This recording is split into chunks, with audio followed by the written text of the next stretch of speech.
President Kennedy, Vince Lloyd from WGN Television in Chicago, Mr. President, Mr. Vice President. I know that we're very happy to have the opportunity to bring you back to Chicago, and your many stalwart people that are back there, and happy to see you here at the ball game. I saw the World Series out there 2 years ago, wasn't it? Yes, that's right, when we had the unfortunate experience of losing to Los Angeles. Yes, formerly Brooklyn Dodgers. Mr. President, I know that Mr. Johnson here is supposed to take part in some of the ceremonies on the field. He's going to pitch a couple of innings. Got that arm. You are a right-hander, are you, Mr. Vice President? Yes, I am. I had experience throwing out the ball in Nashville Saturday. How did you do? Did you throw a strike? Well, I had to throw 2 or 3 times to satisfy him. Mr. President, have you had an opportunity to do any warming up for this, sir? Well, we've just been getting ready here today. He's throwing nothing but strikes. Throwing nothing but strikes. Very good.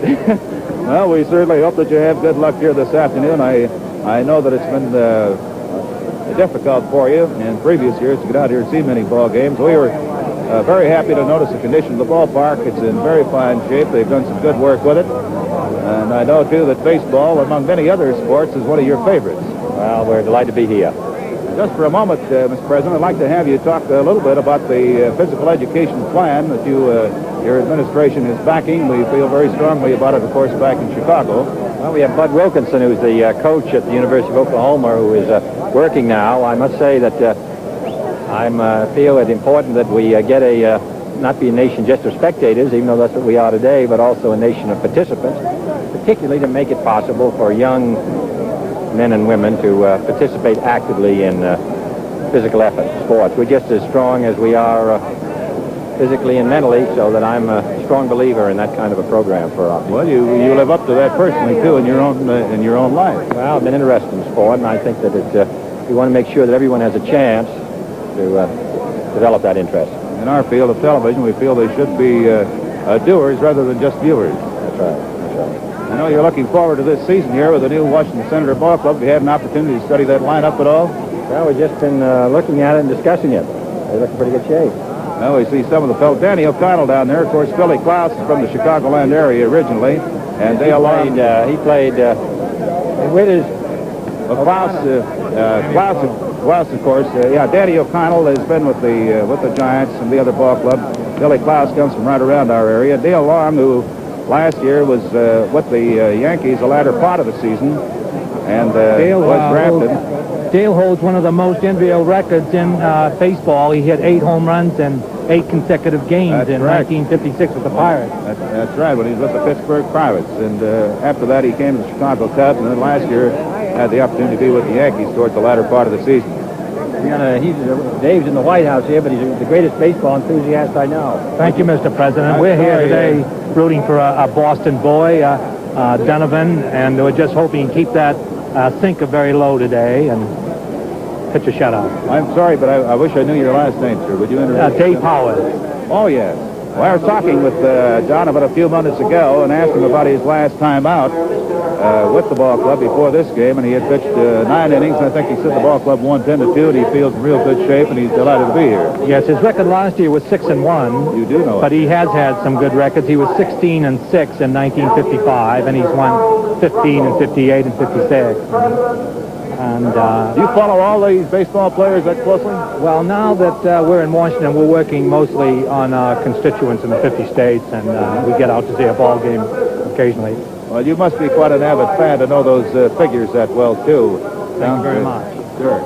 I noticed that Senator Dirks is supposed to have been out here this afternoon. And we're hoping that we could have an opportunity to have senators say hello to us here before this thing gets underway. Mr. President, I want to thank you again, sir, for speaking with us. Oh, fine, good. It's been a great pleasure. Thank you. We're going to move back out here now so that these photographers can get the shots that they need. And, no, I'm not quite finished. No, sir. No, I'm getting a little bit of the needle here from some of them to the effect that, actually, I've got to be in here fairly close for a little bit later on. I am just going to stand. I don't think you can see me at all. And as you can see out, probably, if the cameras can pick it up out there at the center now, Vice President Lyndon Johnson is one in the quartet that's moving out with the color guard out towards the center field flagpole, and they'll have the colors raised here just a few minutes later. And as President Johnson has told us that there a few minutes ago, he had the opportunity to throw out the first ball down at Nashville on Saturday, and felt that his arm was in pretty good shape, and he wished, of course, that President Kennedy would have the same sort of luck in tossing out the first ball here this afternoon.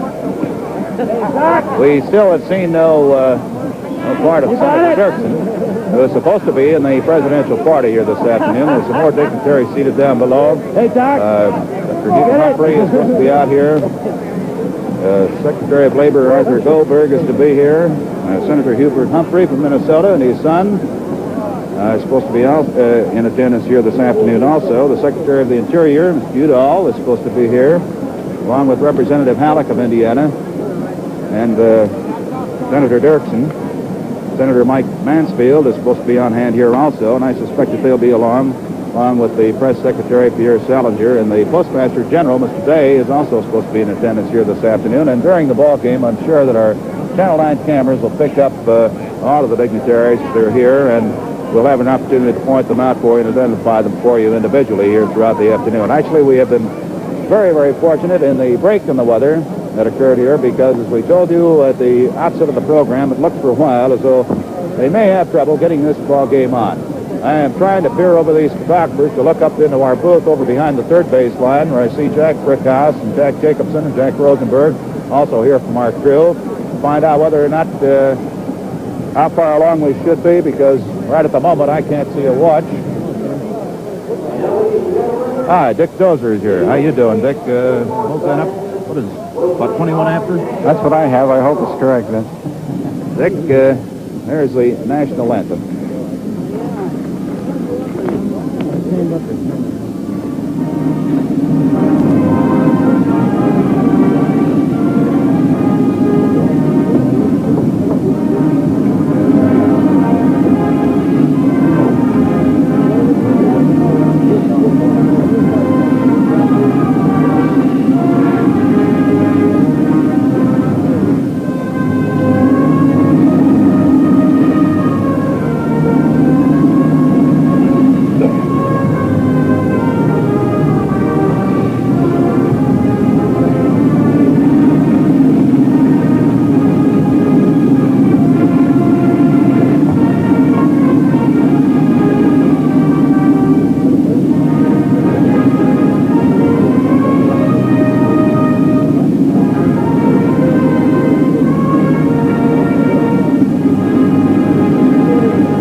Ladies and gentlemen, this is Jack Brickhouse back up in the booth here in Washington, D.C., and I just can't find the words to describe how proud we are of Vince Lloyd and the job that's been done out here today in managing to get an interview at the local level with the President of the United States at a time when there are lots of other things on his mind. And right now, of course, Vince is a little worried about time down there. That's why we've taken it up here. He doesn't know whether he's supposed to sign off or not, or whether he's got a minute left or 2 minutes left or what. That's the Air Force Band out there. Our vantage point is a little higher. And, of course, you saw the color guard. It's a little difficult to imagine a more dignified or illustrious or famous color guard than the one we had today. We had Vice President Lyndon Johnson, General Quesada, who is the president of the Washington Ball Club and represents the new ownership, plus Joe Cronin, the president of the American League, and Ford Frick, the commissioner of baseball.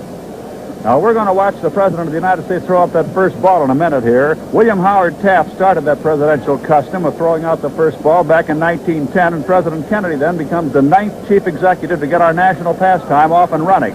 Preceding Mr. Kennedy, in addition to Mr. Taft, were Dwight Eisenhower, Harry Truman, Franklin D. Roosevelt, Herbert Hoover, Calvin Coolidge, Warren Harding, and Woodrow Wilson. So we're just going to keep it up here until it becomes time for the President to throw out that ball, which is supposed to be just about now.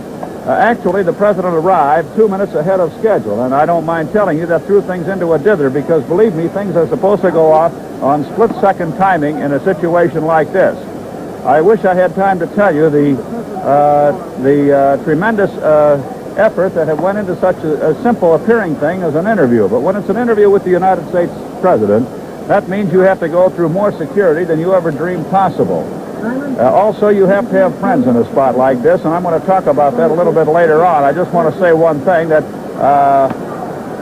an old friend of ours was probably the key man in arranging this whole interview, Frank Darling, who's the president of the IBEW Local 1031 in Chicago, and through his friends in the International Union here in Washington, D.C., and their friends in turn in the White House, this was arranged. I see Charlie Halleck has just come in, and up in the top of that picture in the right-hand corner, you can now see Senator Everett Dirksen from Illinois, who, as Vince told you, are supposed to be in that box today, and they are. Of course, there's a little story behind that. You know, the presidential press conference has taken on quite an air of informality, so Representative Halleck and Senator Dirksen have been kind of giving a kind of tongue-in-cheek satire of the president's press conference with one of their own, calling themselves Evan Charlie. So the president sent him a letter along fairly informal lines himself and invited them to join him in the box for opening day, so it becomes an extremely folksy proposition. So in that box, as you can see facing us right now, are the fellow with the hat on, by the way, is Governor Ribicoff, a member of the cabinet now, and Vince has also identified most of the other people. Some of them are White House staff. Others are well, just members of the cabinet, or as we said, Senator Dirksen and Charlie Halleck. Now, get ready for the throwing out of that first ball. The ball players from both teams have been coming out of the dugout, and I'm hoping for a wide shot here now so we can watch this. Here's the president getting set to throw out the ball, I guess. Anyway, incidentally, President Eisenhower's favorite ball player was the manager of the Washington Ball Club today, Mickey Vernon. Roy Sievers of the White Sox was Nixon's favorite ball player. And I don't know whether President Kennedy has indicated whether he has a favorite or not. But one thing you can be sure of, he's going to be pulling for Washington today because it's just kind of customary for presidents to pull for the Washington team, of course. This may be the last opener we'll see at this stadium, too, Griffith Stadium, because the brand new beautiful edifice is being completed, and next year, of course, they'll play in that one. Anyway, the sun has started to come out now, and boy, the odds were about 100 to 1 against that when everybody went to bed last night, or for that matter, when we woke up this morning around here. It looked like this ball game was going to have to be played tomorrow. Instead, with a full house at Griffith Stadium, a full house here is not a big thing. It's 28,000 some odd people, but nevertheless it's jammed to the rafters, and the bleacher section is completely full. The bleacherites are going to be treated to some sunshine after all. And as I said, there she goes. There's the heave. It's a good one. And I believe it was nailed by Jungle Jim Rivera of the White Sox. Yes, sir. Good old Jim.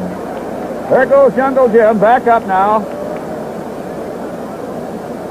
Toward the presidential box with the ball, and he's congratulated by Dick Dozier of the Tribune. Now let's stay with him and see if he gets an autograph on that ball. Good old Jungle Jim. Of all the guys in the world to get that ball, Jim is the one guy who will not be at a loss for words if he ever gets close enough up there to get that autograph.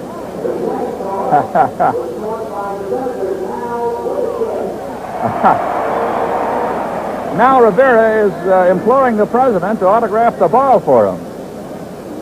The president is busily autographing things right now, and from our vantage point, which is quite distantly removed from the one Vince had, but at the same time has its advantages because we can see a little better than Vince because those photographers really started to swarm in on him.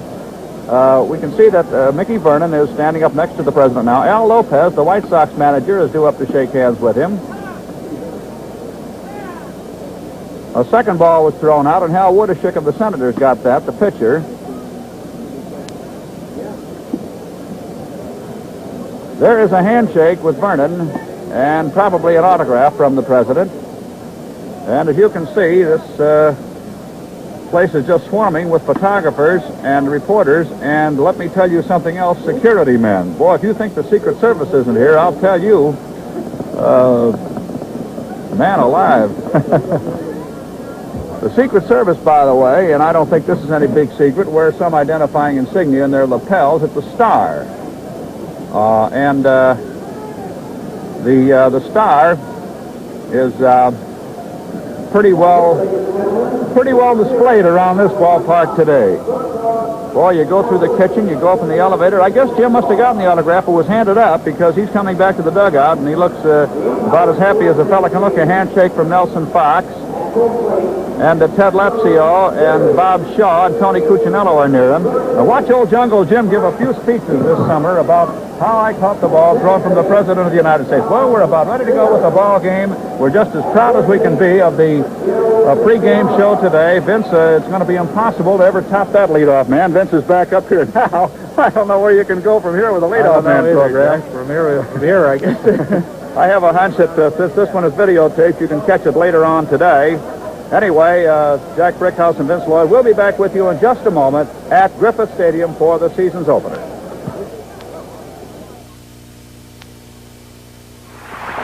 Make it fast. Make it smooth. Make it Palmolive Rapid Shave for the fastest, smoothest shaves possible.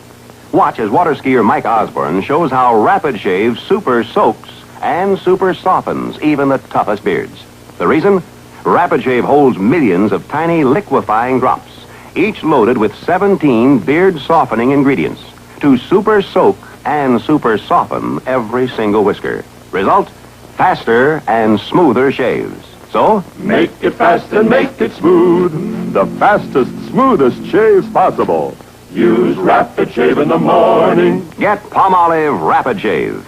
And for the finishing touch that means so much, get that clean, cool tang of freshness. Get Palmolive Aftershave Lotion. It soothes in seconds, refreshes for hours. Try Palmolive Aftershave Lotion and Palmolive Rapid Shave. Tightrope, the story of a police officer working undercover within criminal ranks, premieres tonight at 9:30 on Chicago's Channel 9.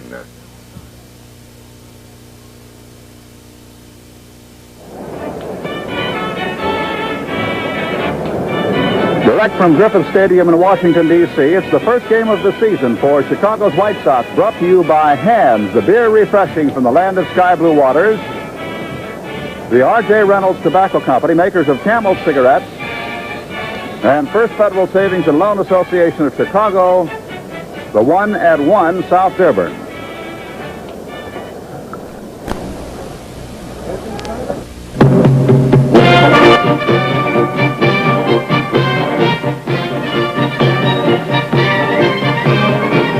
Chicago baseball is on the air. Once again, it's time for Chicago baseball. Time for cool refreshment from the land of sky blue waters. Hamm's, the beer that brings you the ball games. The beer refreshing from the land of sky blue waters. Hamm's. Hamm's. Now for Hamm's beer. It's batter up. So let's play ball. Hi, everybody. Jack Brickhouse. Welcome to baseball. Throw those exhibition schedules away and those scores now. Doesn't mean a thing. From here on out, the bell is going to ring, and it's going to really count for something. The very essence of sport is not merely competition, but competition with a meaning, and that's what we have starting as of today. I'm Jack Brickhouse, along with Vince Lloyd. Very proud to be in the nation's capital, where on our pregame show, we've just had the President of the United States, exclusively, I might say, in Chicago today on good old Channel 9. And a rather lengthy interview it was, and this was probably, as I said, as wide a deviation from protocol as you can imagine at the local station level. And to get an informal interview with the President in a spot like that is something of which we at Channel 9 are very, very proud. I'm just as proud of Vince as I can be, and the rest of our crew who arranged this one. Anyway, now it's welcome to baseball. Let's get going. Jim Rivera caught the first ball thrown out by the President, and here we go with the batting orders for the visiting White Sox. It's Aparicio at shortstop leading off, Fox at second, Minoso is in left, Severs at first, Martin at third, Smith in right field, Landis in center field, Lawler catching. The pitcher, who else? Early win, 113, lost 12 last year.